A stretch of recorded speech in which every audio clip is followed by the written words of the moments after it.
Hey, Battle Bill here with another video, getting some more Season 11 Go Battle League battles, these taking place in the Great League meta. Today's featured Pokemon is going to be yesterday's Community Day Mon of Staraptor.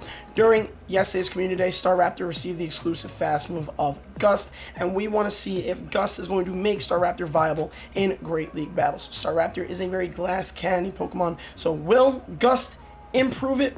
Let's see in the battles. We decided to trio it with Cresselia and Galarian Stunfisk, two exceptionally tanky mons that cover the rest of the Great League meta very well. And this team honestly performed quite well. And Staraptor, we're going to have some thoughts, we're going to talk about it more, but it really had some moments and I enjoyed using it, performed well with it at the 2600 ELO, which is quite surprising. So let me show you what I mean. I hope the battles are just as entertaining for you to watch as they were for me to play. But don't forget to like, comment, and subscribe, and let's jump into the video and the battles. So, Staraptor were running with the fast move of GUST with Close Combat and Brave Bird as its charge moves for maximum debuffing damage. In the lead, we have Lickitung and Crest. We gotta swap out. We save swap into Galarian Stunfisk. We get met with a Lickitung. Very common core here of Lickitung Medi. And we're not in the most positive situation. We're going to get countered down. They haven't thrown yet. Now they're throwing. They took a while to throw. We're waiting to see if they decide to throw. Ends up being an Ice Punch, which is going to allow us to get to another Earthquake, which is huge. We got one of their shields, and we're still going to lay a big chunk of damage on them. That was the other thing about the two mons I decided to put with Staraptor. They needed to be able to throw big moves to get shields so that Staraptor can chill in the back, hopefully have a shield, and close out endgame scenarios because of how glassy it is. So let's see how many times I'm able to pull that one off. We have Cresselia on Medicham here. It's a good matchup for Cresselia, so we're going to overfarm like crazy. They can pop, they can Ice Punch, they can Psychic. I run into a variety of different Medichams throughout all of my Great League battles using this team. We farmed up a bunch of energy. We throw a move at the Medicham. Now we're going to throw a Moonblast at the Lickitung because we're able to overfarm so much.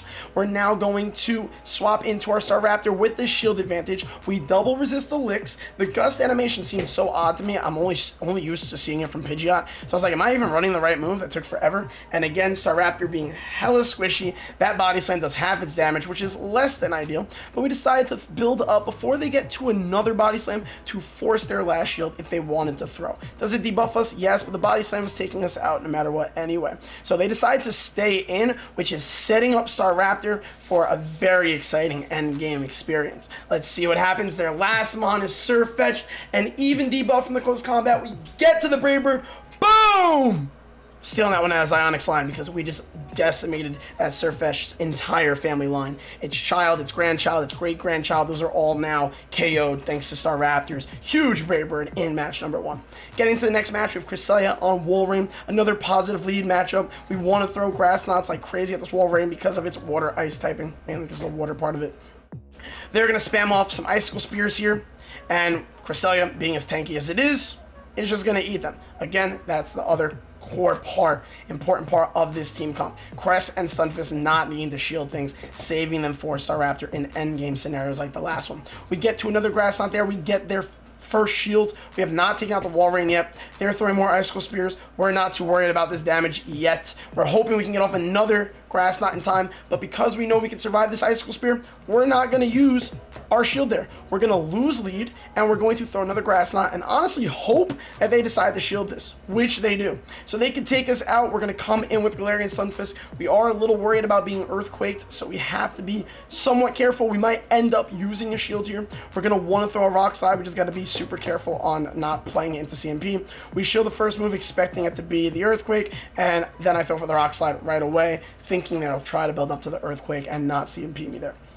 So we take it out, and they have a Shadow Swampert in the back. We swap into our Staraptor with a 1 shield advantage. We're going to overfarm a bunch. We're hoping we can shield this because we snuck the Gust through and then farmed the Talonflame's remaining health down, but it's not looking like it because they get the second Incinerate through. We're going to go for a Close Combat. That Swampert barely threw any fast move damage when it was first in, and we get off back-to-back Close Combats, and there's another boom! Except this time it does not take out the Swampert's remaining health. We need one more Gust for that, and there's the positive of having Gust. Heavier fast move damage than what Wing Attack would have done. I think they're relatively similar in terms of energy generation, or maybe I should have double checked before starting this video. Gust should be an improvement though, because it's a Community Day Mon. Energy-wise and attack-wise, don't quote me. I'll check at some point and let you know in the comments of this YouTube video. But either way, it being a Community Day move, should be a direct improvement in both areas, but Niantics, so I would not put it past them for them to not give us a move that's 100% optimally better. Anyhow, getting into the next matchup, we have Cress on a Defense Deoxys lead. Again, we don't want to use any shields here. We're not respecting any of these Thunderbolts that are going to come through. We're going to overfarm a little bit, and then we're going to throw a Grass Knot, because after the Moonblast, it put it in Grass Knot range. I've also learned and heard that after you land the first Moonblast, you can actually double Grass Knot and be fine with winning that Deoxys lead, so that's an important lesson for future battles. We like this alignment. We have Galarian Sunfist to line up with this Charm Ninetales, and their last mon is Shadow Vic, and boy was this satisfying. What was that, 4 gusts? Shadow Vic's entire life is over. We farmed it down, got off a bunch, got a bunch of energy from it, gonna land a bunch of damage on the Ninetales, but it has a shield, and that is GG. They charmed down our Staraptor, but that's not going to be enough, honestly, at this point, because they're running goddamn Defense Deoxys, Charm, and Shadow Vic in the back. We're like, you know what? We're going to be a little toxic. We're going to 2-shield flex on you. We're going to land this Rock Slide, but they decide not to shield it. They don't die to the Mud Shots, so we go for a little bit of an undercharge on the Earthquake. We do these kinds of things for the content on the Twitch stream because it gets the lulls and the laughs. So by all means, if you want to check out the battles live, link to the Twitch is in the description of this video, as it always is. Also, if you want to send me battles of anything, please, the link for that's in the description too. Getting into this next match, we have another positive lead. So Cress, taking a lot of positive leads, performs well against the meta. The biggest thing that Cress needs to worry about is Ghost Mons, being Sableye, Trevenant, and then a Dark Mon of Umbreon. A lot of people don't run those in the leads, though, which is why Cresselia ends up being somewhat safe of a lead option as the meta is currently right now. Could that change? Absolutely. Anyhow, continuing in this next matchup, we one lead, they swapped in the Drapion, and then we have Stunfisk on their Drapion. We were hoping not to get debuffed, and we did, but we're going to build up to 2 Earthquakes here. We're even going to commit a shield here, because the next Earthquake will either take out the Drapion or get their last shield, and because we were counting and paying attention, we were able to overfarm accordingly to throw this Earthquake and still leave the situation with a bunch of energy. So when the Azu comes in trying to farm down, they're still not able to comfortably farm down without having to eat another Earthquake on their Azumarill, which does about like a third of its health. It's nice that Stunfisk, even though it loses that matchup for the most part against Azumarill, can lay such a big chunk of damage on it, considering the type disadvantage of water on ground. Azu comes in, they Hydro Pump us. Cress, being as thick and as tanky as it is, tanks that Hydro Pump, no problem. We're going to get off a Grass Knot. This is not going to take out the Cress's remaining health. We're waiting to see if they're going to decide to swap. We're going to build up to another Grass Knot here because we don't want to take another Hydro Cannon, depending on what their last mon is. We get their last shield, which is fantastic. Now we just want our Crest to go down. We're not shielding a Hydro Pump. We're hoping this takes us out. It does not. We barely survive, so we click the Staraptor, hoping that we'd farm down, but they recognize our swap scenario. They come in with their Nidoqueen immediately. They're throwing a Poison Fang. Staraptor, again, as frail as a pile of feathers. Or a pile of feathers, frail, I'm not sure. Somebody check that one in the comment section. Another light, I don't know about frail. Anyhow, gets off the Brave Bird, takes out the Nidoqueen, gusts down the Azumarill, and boom, another dub of the team. 4 in a row, right off the bat. I literally had... Well, I don't want to jinx it and spoil it. Never mind. I'm not going to tell you how well these 10 battles went, because I have 10 battles here with Staraptor. Now, let's also talk about how they could have and should have made Staraptor better with this community day. In prior community days, Walrein being the main example, they've introduced the combo of fast move attack and charge move attack, with giving Walrein Powder Snow and Icicle Spear as a part of its pair community day moves. They should have done something similar with Staraptor, because again, as much as I was able to put together a team here, and I think this is a very good team. Like, if you want to run Staraptor for the content and you want to land some big booms like we've been doing, this is 100% the team. I had a surprising amount of success with this team. And if you want to put your community day mons to work and you don't want to just run straight meta, highly recommend this team with Staraptor in the back, playing it similarly to how I've been playing it. But they wanted to make it more viable and a more legitimate mon, because outside of a very few handful of teams, you can't get away with Staraptor on a majority of teams. This isn't the only team. Anyhow, what they should have done, along with giving it Gust as a fast move, is they should have given it Sky Attack as a charge move. Staraptor is so glassy, it did not want just a bait move. It would not have really improved much with Aerial Ace alongside Close Combat, so that Aerial Ace could potentially bait, and then you maybe run, some people run it with Brave Bird to bluff not having Aerial Ace and land those big moves. But regardless, they should have given it Sky Attack. They should have given it a really good flying charge move of either Sky Attack or Fly to run alongside Close Combat. And as much as we like Brave Bird, I think that moveset in particular would have been most ideal, giving it a non-debuffing charge move to run over Brave Bird and then have close combat for the steel damage on the ground and no, not the ground types, the steel and I guess rock types, because you know fighting would be super effective against those. To have that coverage essentially in matchups where a flying type like Staraptor would struggle. But unfortunately, Niantic didn't do that. Maybe they'll hear us. Maybe we'll talk about it. Maybe they'll won't just hear us and other people will mention similar thoughts, because I know I'm not alone on that page, on that thought process. And maybe in the future we'll get more exclusive moves at a more consistent rate. I'm not liking just this once a month community day thing where we get a new move every month on a Mon that's featured. And then with Go Battle League, I know with regionals and worlds, they've been slacking on giving move updates and changing moves and giving new moves out. So hopefully with Worlds ending in August, maybe they'll do a mid-season Go Battle League update, or next season they'll just do a massive update, because honestly we've missed quite a few, and the updates that happened before this lull were kind of underwhelming. So I really hope that the next time they do a move update for Go Battle League, they just really pour it on, completely change the meta, really make a lot of Mons viable that aren't, and improve some moves and introduce some new moves to the game. That would be most ideal. And maybe if they could do it at a consistent rate of doing a new move for Community Day, doing a move at the beginning of a Go Battle League season, doing a move halfway through a Go Battle League season, maybe not necessarily one move, a few moves, whatever, depending on how many updates are still needed as we consistently get more and more of them, and then everything starts to become good. Everything becomes good. We'll see what happens, and hopefully they'll do it again at a more consistent rate so that more Mons are viable, essentially, as we've seen with prior move updates in the past. Anyhow, that's my thoughts, that's my hopes, and we'll see what happens with time, because I don't have any opinions when it comes to Niantic listening, because they definitely don't hear mine. Regardless, Staraptor booms the Altaria. Let's get back to the matches. I rambled quite a bit there. Let me know your thoughts on everything I just said below, please, in the comment section. I love to have these dialogues and these conversations, and it's important for it to just be out there in general. Getting to this next matchup, we have a terrible lead, so we save swap into our only legit answer for the Registeel, which is going to be this Galarian Stunfisk. We're worried about this being a Zap Cannon bait, but we need to protect the Stunfisk on the off chance they Focus Blast, and they did Focus Blast. So our opponent misplaying a bit. They should have just went at the Superior immediately in this matchup. They didn't. Then they shielded a Rock Slide. That was also a bit of a misplay. But this is looking like a pretty positive situation. We're both at one shield apiece. They're going to throw Frenzy Plants. I have a bunch of energy, but they have a Superior. Superior's a grass type. Superior's only decent move to hit a flying type like Staraptor is Air Release. Again, terrible move that maybe will get improved at a future move update. Regardless, our switch timers are not aligned, so I have no problem swapping Stunfisk out, keeping it alive, going for the Gust farm down the Superior. They throw a Leaf Tornado hoping for a debuff. They don't get it. Apparently our switch timers were not as misaligned as I was hoping they would be. They come in with an Altaria. I misplay a bit there because I over-farmed the Gust when I could have gotten the Brave Bird off before they got the move off. But because I got the move off when I land this Brave Bird, boom, the Altaria is down, so let the Altaria go down, and because I overfarmed that one Gust, it allows my Staraptor to get to this close combat. So it works itself out. This will get the Registeel's last shield, and as much as we have just Crest alive for the most part, and the Galarian Stunfisk barely alive, this does not look like the most positive situation. So the hope is they throw a move and they throw immediately, so I swap it to Galarian Stunfisk, hoping that they can outpace. They decide to swap very early. I don't know if they were trying to catch a move, or if they were they thought their Superior had a move to throw.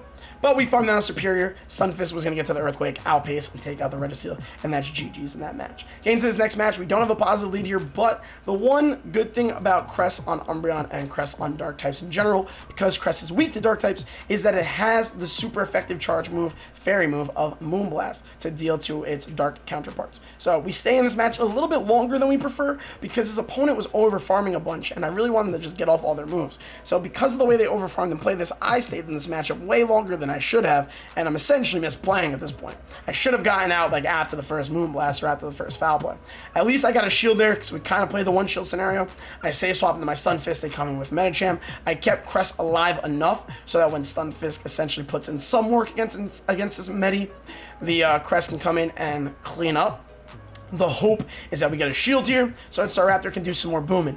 The problem is we didn't get a shield in that Earthquake. They're going to get off another charge move here. This should be a pup. We're not going to be able to get to another Earthquake in time, unfortunately, so we throw the Rock Slide, hoping they're not counting, hoping they don't realize that we're not at the Earthquake and we're one short, and unfortunately they do realize. They counter us down. Medicham just barely hanging on, staying alive. We got to bring in the Crest. As much as it sounds super tempting to come in with the Staraptor and farm all the way down, the Medicham is boosted up, and those neutral counters are going to lay huge ton of damage into the Staraptor. At least that's what I was worried about.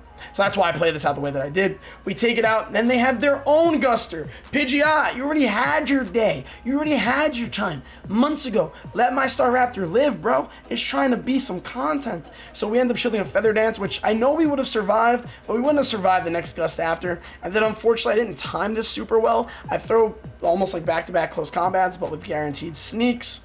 Oh, with guaranteed sneaks, if they shielded, I would have died, but they didn't shield, so I get off another close combat anyway. And then they shield that on their Umbreon. They have a charge move. The Dark is going to counter the Psychic type like it typically does. And GG's to this opponent. Unfortunate situation. Pidgeot, still the better Guster.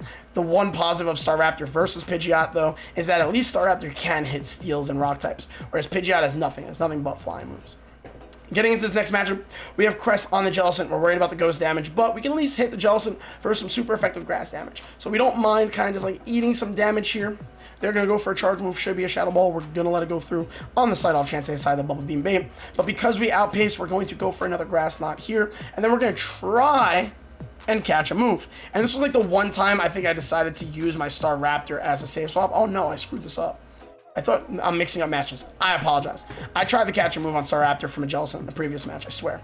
We do just come in with Staraptor here and not a closing situation, because the only real damage that Jellicent can deal to us is the Bubble Beam, and Bubble Beam debuffing us in this scenario would allow us to get more farm, and I think our opponent recognized that, so they swapped into their Shadow Nidoqueen. They threw 8 poison jabs here on the dot, so we know this is either a bait or an Earth Power. They go for the bait, which is huge. We overfarm. We know there's another Poison Fang because they threw too soon, but unfortunately, because of the overfarm, we CMP tie them, and they're definitely not going to shield this Earthquake. So boom goes the Nidoqueen. The Scrafty comes back in, and we will, even though we're double debuffed, survive this pup. So we're not sitting in the worst scenario right now. We're gonna get off this Earthquake, and I think they were better off in this scenario shielding this, and they decided not to, which then allows my Staraptor to come in here, even though they're all pupped up, shield a pup, which stinks in general, but gust them all the way down and leave with a bunch of energy. They're coming through with another charge move here. It's going to be another Bubble Beam. Got a shield. We're at 2 moves. We could throw both of them, but we don't need to. One more gust takes out the Jellicent. We knew there weren't another move. And boom, Staraptor out here sweeping back lines, consisting of hardcore meta, Scrafty, Jellicent, and all of the other likes as we've seen in the previous matches. Like I said, if you pair this glass cannon with some very bulky mons and the right coverage, it sounds like, you know, like it takes a specific formula. You might as well just put another Mon there for Staraptor. But it can sweep back lines. You give it a shield in the closing scenario, and I saw in PV Poke, its simulations are some of the best. So honestly, that's what this kind of situation we were trying to create in a lot of these matchups, and we did. Getting into this next matchup, I think they safe swapped Stunfisk, which was very uncomfortable for us. So we stayed in through a Grass Knot, and then we decided we wanted to overfarm a bit and then go to our own Earthquake, see if they decide to shield or not.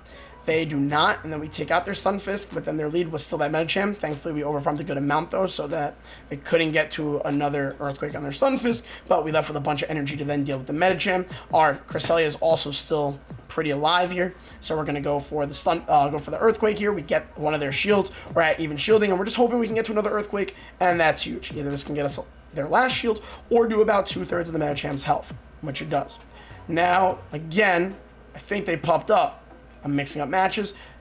Either way, Crest is a safer option here. We want Staraptor in the closing scenario. We know that Medicham has a bunch of energy, and we know a lot of that energy will go to waste on our Crest. We're going to throw Grass Knot. It's not going to take out the Medicham. We had a plan of trying to farm down. They recognize that plan, but we have another positive matchup. Staraptor does it very good against Diggersby for a few reasons. Close combat, hitting a normal type, and then the only damage it can throw is Fire Punch, which is not a good move. It can't throw Earthquake or Mud Shock. It's double resisted based on the flying typing. So we close combat here. They're at the move, but we click another close combat. They're going to land this Fire Punch after we were debuffed. So it does a lot of damage there. But even debuffed, it really shouldn't do that much damage. Staraptor, you're so goddamn glassy. But boom! Staraptor lands another close combat. Gusts down the Medicham. And again, clutches a closing scenario against some meta mons. You genuinely love to see it. Like I said, I hope those battles were as entertaining for you as they were for me to play. Let me know your thoughts. Let me know how your community day went. Let me know if you plan to even try out Staraptor. Let me know what you thought of the team. please give me your thoughts in the comment section below. Thank you so much for watching. Did I say like, comment, subscribe? Please, you know, the usual YouTube stuff for the analytics and the algorithm. I need all the help I can get, as always. Preach. This is not the best time in the video to even say this. Anyhow, I'll see you all in the next video.